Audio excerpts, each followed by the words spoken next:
asalaamaaleykum wa rahmatullah wa barakaatu mbokk yi maa ngi leen di nuyu di leen ziar di ñëw tey si benn secret bu am solo boo xam ne dama ne dinaa ko séddoo ak yéen.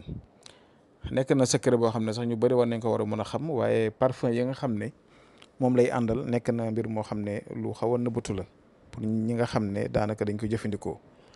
waaye ma leen di laay biir rek képp koo xam ne ak si loo mënti yëngutu si àddina maa ngi lay diggal nga def lii. kenn du la yërëm, doo tàll kenn loxo, te yàlla dana la defal tawféex. yàlla dana la ubbi si sa buntu wërsëg. yàlla dana la ubbi si bépp yëngatu boo xam ne yaa ngi si yëngatu ak lu mu ti doon, moo xam business ngay def, moo xam liggéey ngay def, moo xam da ngay yëngatu si wàllu politique, moo xam da ngay yëngatu si wàllu lu mu bënti doon daal. incha allah lii soo ko defee da nga si gis ay yokkute. même say doom ay say set incha allah kenn du leen yërëm, dineen nekk si teraanga, dinañ dund si teraanga, dinañ dund si yëkkatu ko ak tawféex. maanaam wa rafanaahu makana aliyan ak wa rafanaahu laka zikrak ngay bind bu si nekk 1111. da ngay bind wa rafanaahu makana aliyan, bind wa rafanaahu laka zikrak nga xoj ko def ko saafara. nga ut 3 parfum yi, ñetti parfum yi amu alcool. bii nii may njëkkee moo tudd parfum sutura la tudd boobu. beneen bi moo tudd duniya, bi ngeen gis noonu, duniya, sutura ak bismillah. waaw bii mooy duniya, beneen bi si topp mooy nekk bismillah.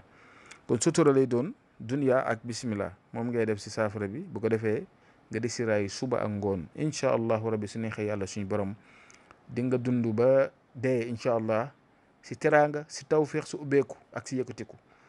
surtout sax lu jëm si wàllu yëkkatiku, ndaxte loolu si yëkkatikoo kaay la. te di leen di dëggal itam képp kuy jëfandikoo saafara bi di ko raayoo na nekk bërëb bu kawe, na nekk kaw terrasse wala nga taxaw fu kawe di ko raayoo.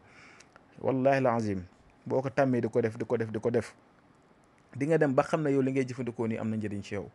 te maa leen digal ngeen def ko te fonk ko te partagé ko, mën a dimbale ñi nga xam ne ñu ngi si ay xat-xat, ñu ngi si ay jafe-jafe, ñu ngi tëju wala lépp luñ dugg rek du sotti. lii moom bépp jafe-jafe bu mu la fekk yow doomu aadama bi nga koy dund dana la si dimbale ba nga génn si incha allah.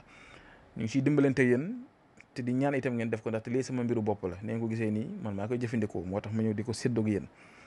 waaye itam képp koo xam ne bëgg nañu defal ko moo xam ñu bindal ko wala ñu defal ko lépp incha allahu rabbi mën nañ ko defal. owuñ kenn nag pour mu ñëw ñu defal ko waaye képp koo xam ne mën nga koo defal ko sa bopp. soo ko mënta def bu ñu jokkooyee sama numéro boobu di affiché si écran bi incha allahu rabbi danañ xool lañ sa mën ak lañ so yàlla kattanal ñu defal la ko incha allah ba nit ki itam mën see jëriñu. ndaxte nekk na secret bu am solo boo xam ne wallahi alazim képp ku ko saxoo yow sa àddina doo si sonn incha allah si teraanga rek ngay dund bi jaahi Muhammad sallallahu alayhi wa sallam. kon tey lii nii laa ñëwoon ne danaa ñëw séddoo ko ak yéen, di leen ñaan ngeen partagé ko, ngeen dimbale itam seen yeneen mbokk yi nga xam ne comme li ma leen wax rek, ndaxte àddina bi ñu bëri ñu ngi si ay jafe-jafe, fu ne dem ne fa yóbbu ne seen xaalis si ay sëriñ ñu leen di nax wala lu yàlla xam doy na daal. kon mi ngi noonu, ñu ngi yem fi ba suba jàmm incha allah.